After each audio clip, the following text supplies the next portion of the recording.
The Square Ball Podcast.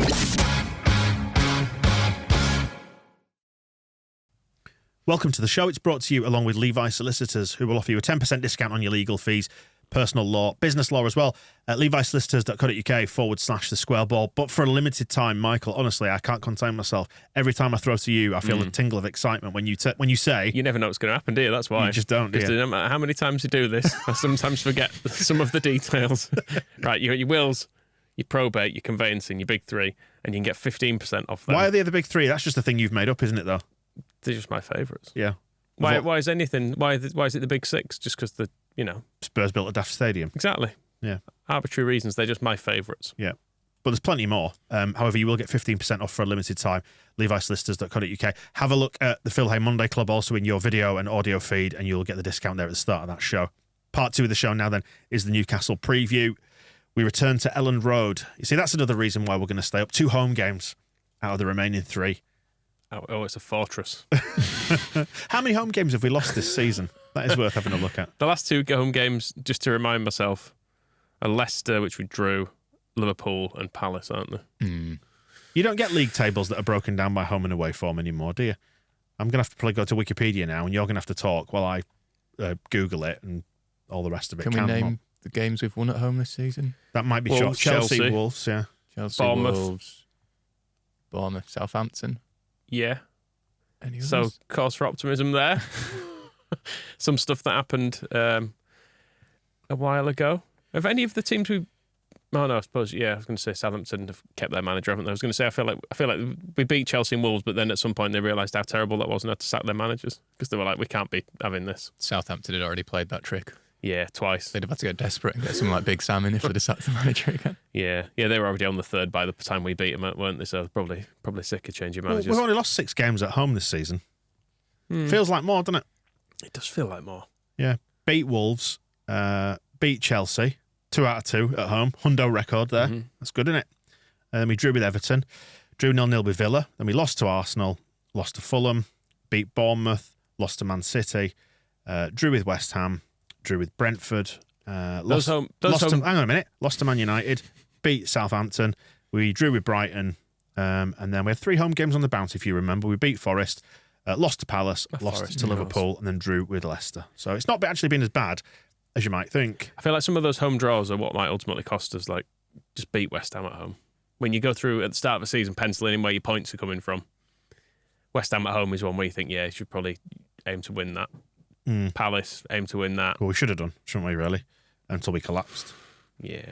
And then you obviously got your late chance against Leicester, a couple of late chances there, which we could have lost that game as well, admittedly. But yeah, there have been opportunities, haven't there? There have been opportunities. And we've got Newcastle and Spurs, the remaining home games, which I know everyone's quite miserable about the prospect of it. Last year's game against Newcastle, doesn't this feel like a lifetime ago? It was January Doesn't last... the Bournemouth game feel like a lifetime ago?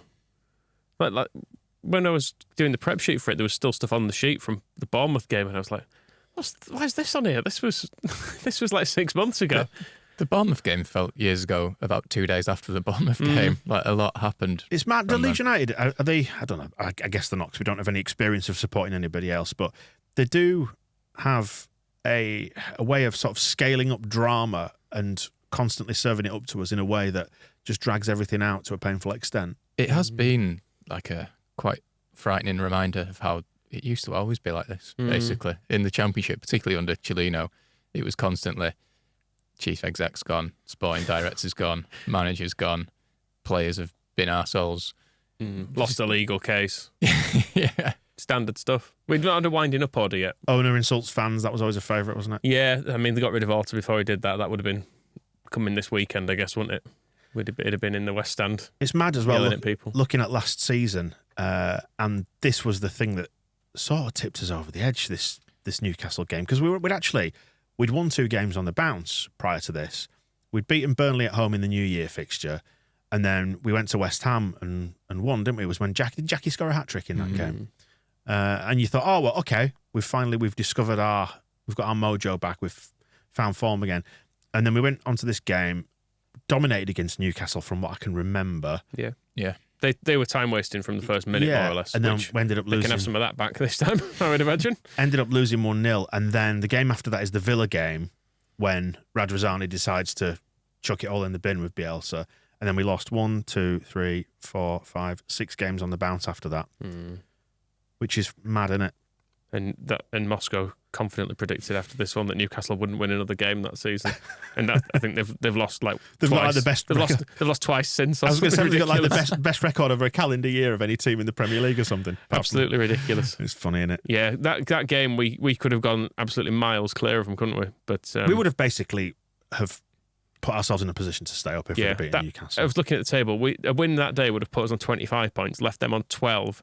As it was, they finished 11th on 49 points that season. Mad, isn't it? That was because that was a turning point for them. It's when they got their mojo back, didn't they? Yeah, I mean they also had the players coming in, didn't they, as well? Because it was January, so it's when they started bringing players in. Although you think back, like one of those players was Chris Wood, who never did a thing. But also, it's just sometimes giving you a competent Premier League footballer instead of, let's say, a bunch of children. You know, and it's fine, isn't it? So when you've got bottomless pockets of money. I mean, it was probably a good thing that they did sign Chris Wood because it kind of knackered Burnley over as well, which did help in the long run. That was true. But yeah, I do still feel quite bitter about that game because we were definitely the better team for the most of it, and it was strange how Eddie Howe's teams just always seems to be them that are cheating and having, time wasting, having little water breaks and stuff like that, and the stats seem to back that up this season. I think they're the team with the ball in play least this season.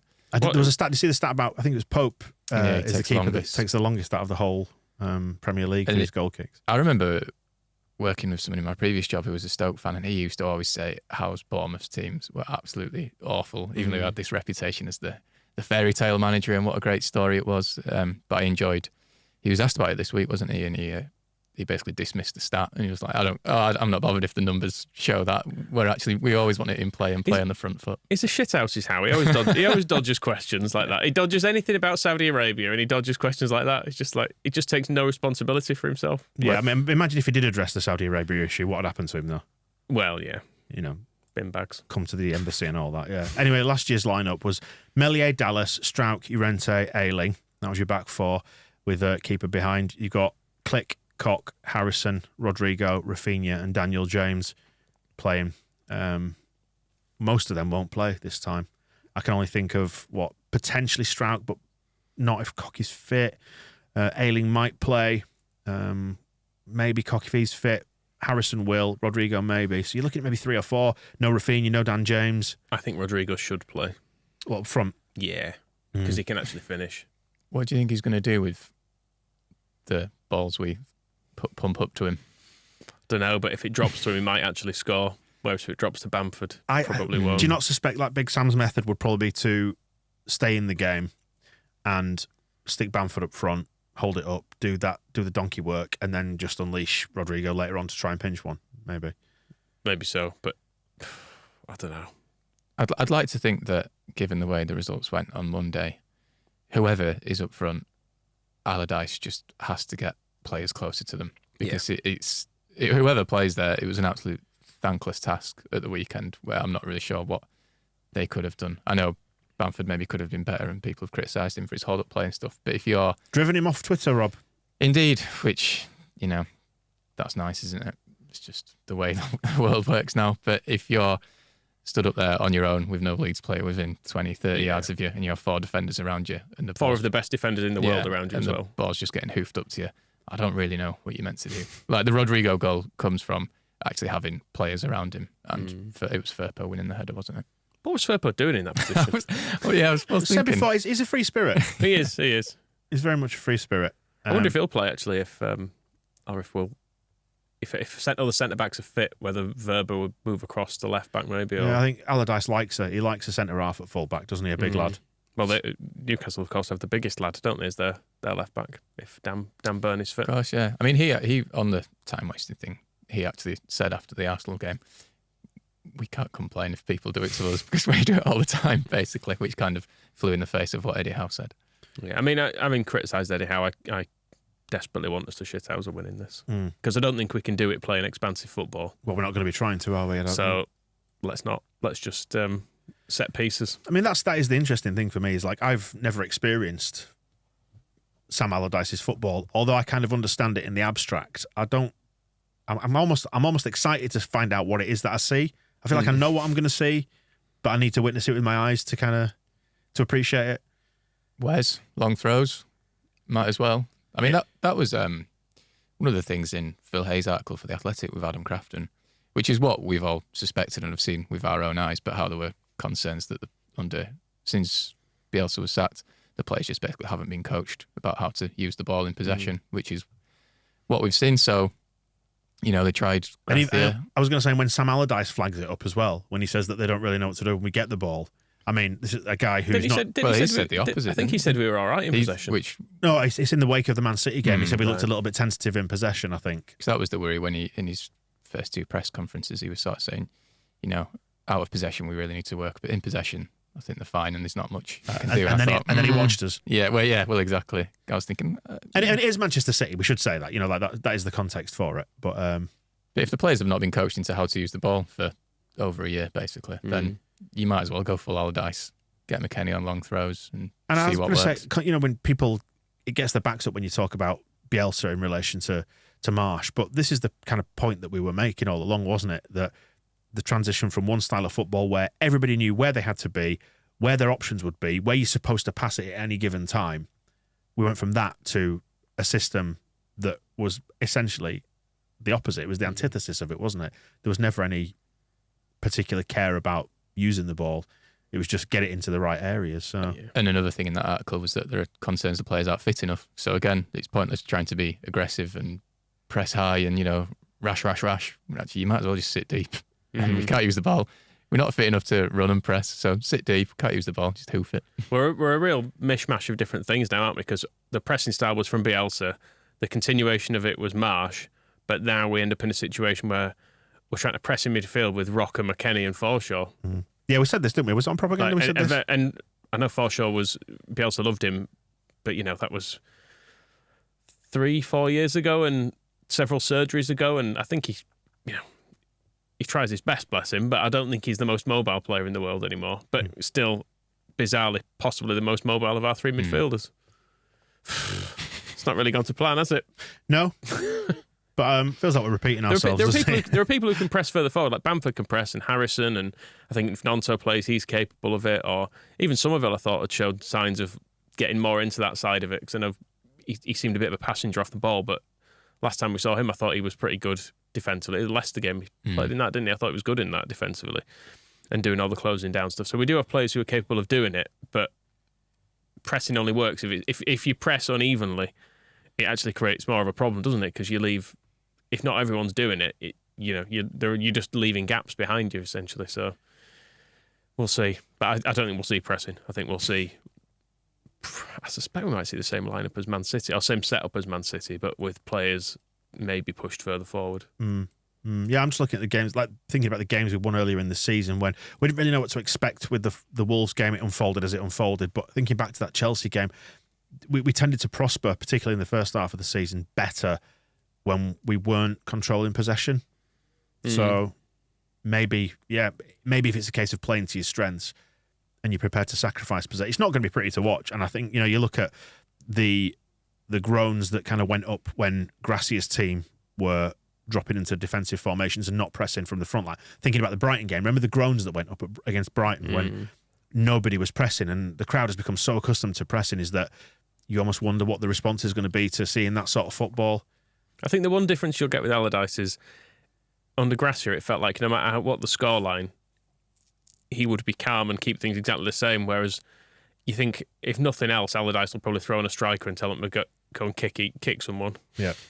Which might have a limited impact, but at least it'd be someone trying to do something. Whereas with Gracia, sometimes you'd be watching it thinking, just fucking change something. You've got to change, make some subs, or you've got to tell them to play in a different way, because what's going on here is giving them absolutely nothing to think about. It's just incredibly easy to just defend against this. So do something else. And I think Allardyce will do something else. And it's a bit of an intangible, but do you think I'm thinking the do or die aspect to all this now possibly helps them stop thinking about what's coming next, because there is no next, because next is the Championship if you don't do something. Thinking back to the Brentford game when they pulled it out of the bag last season, and I'm not suggesting they do just enough to get through to the final game of the season, but with 3 games left, it really is do or die time. We've been saying it for about 2 months now, but they don't have the luxury of upcoming games where you can go, oh, we might get points there, because they've fucked all those. Yeah, I mean, this was the point of the season we looked at a couple of months ago and went, well, hopefully by the time we get to that bit, we'll be all right. But we're far from all right. We're absolutely in the shit. So, and that's why we're now, odds on to go down, because the escape route was Palace, it was Leicester, and now we're left with high-flying Newcastle, West Ham away and Spurs. I think that's the hope, isn't it, that they don't just leave it to the next 2 games, because the Monday's results have really put the pressure on us. Well, the fact is you could end up getting cut adrift if something doesn't go your way from the other games. I mean, I know I was flagging up the fixtures before and just saying they look difficult for everybody in this round of fixtures, which were, just to repeat it, we've obviously got Newcastle at home, Forest are away at Chelsea, who have now found their scoring boots, haven't they, under mighty Frank. Always been a fan. Leicester are at home to Liverpool. Everton have got Man City at home. It's an opportunity. I mean, I know it's not going to feel like it, but a point here is not terrible, although we've just reached a point now where doing that and then hoping for something better next week is not really on, is it? Need to win. I think we've got to win this. Just because we're running out of chances. You cannot rely on winning those. West Ham's not an easy place to go, and Spurs at home, they've got goals in with Spurs. I know they're a complete shit show, but they've got players who can score against us, undoubtedly. Well, everybody in this division has got players who can hurt you. Even we saw that, playing against Southampton, that if you give away a free kick, James Ward-Prowse can punish you. So I don't think we need to be too overly concerned with the idea that people can hurt us, but we do need to do something, don't we? Yeah, win this, please. Yes, that would make everything feel better. I kind of hope. I don't mind us keeping it tight in this. I think the atmosphere will be good from the off, because it's Allardyce's first home game and Orta's gone, and I think there will be a little bit of a lift from that, even if it's slightly unjustified maybe, but I think the crowd will be. It has immediately taken some of the toxic edge off it, I would say, of the changes.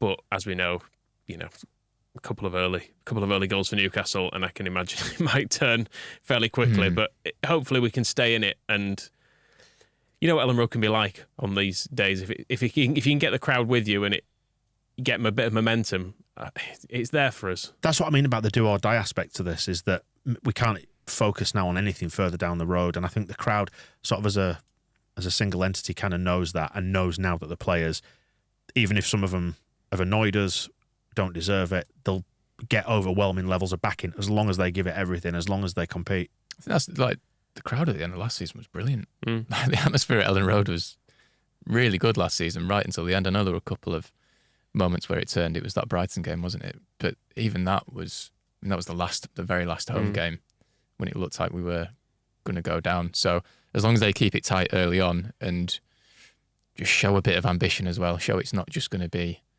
soak it all up and just not have really any idea. Because that was the disappointing thing about the Man City game, is that, and I know it's Man City, it comes with that caveat, but it was when we got the goal, but then there was kind of no real urgency to go get another and get the ball back and have a go. Whereas they're not going to get away with that this weekend, I don't think. No, and the other aspect to this is that Newcastle are not without pressure as well. They are trying to secure their Champions League place.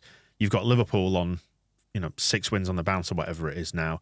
Man United breathing down the necks. It's they've got something to try and cling on to, and pressure can do funny things to teams towards the end of the season, particularly if you've not been in that situation before. They can sometimes not cope with it ideally, but we'll see, won't we? We'll see. So us having avoided relegation last year makes us more experienced than Newcastle trying to get in the Champions League. Big old advantage to us. You played right into our hands there, Newcastle. Are you predicting a win? It's a good job you're not 9th. There you go, part 2 done and dusted. That's the Newcastle preview. We have Heroes and Villains, part 3 of the show, on the way in your feed as well. Look out for that one. The Square Ball Podcast.